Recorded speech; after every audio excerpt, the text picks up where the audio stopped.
generally, do you handle the components, or do they kind of ship directly to a central assembly point? Oh, that's such a good question.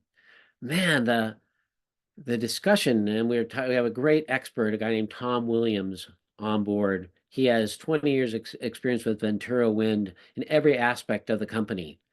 And so we've been working through on a new financial modeling of how do you really account for all this stuff.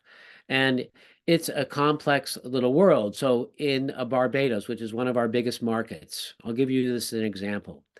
There is a company there called Williams Industry. It's one of the largest companies on the island, and it has Williams Renewables, and it also has a company called Steel and Structural Limited.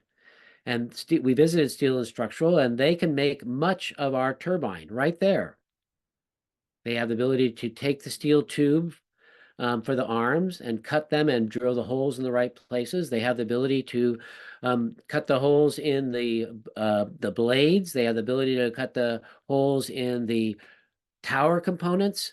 They have the ability to put all that together and then assemble it right there. So 50% of the labor of the turbine can be done in Barbados, which is just a huge plus to the island's economy and why the government's interested in a product that they can import and use so much of their own labor on. So in that case, they're doing the assembly there, but the components are coming from the United States are going to make some of these components. Some of these components are going to be made in Europe. And in the future years, who knows, maybe some of the generators, the gearboxes, not the gearboxes, we don't make gearboxes, but the drive shafts, for example. I use this example.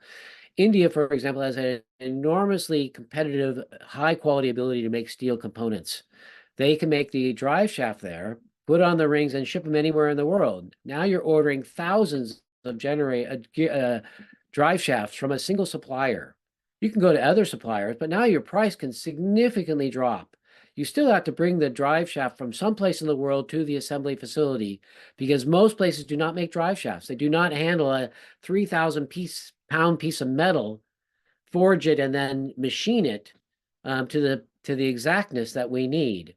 So it's a very interesting process. It's going to allow us to compete all over the world for the component suppliers, and a lot of it allows for the local component suppliers in local countries to supply, and therefore you meet local content requirements much, much easier because all these countries around the world have local content requirements. And our turbine is so simple to make and build for most of the components that it can be made locally and will be. That's fantastic, Kevin. Thanks for that debrief there.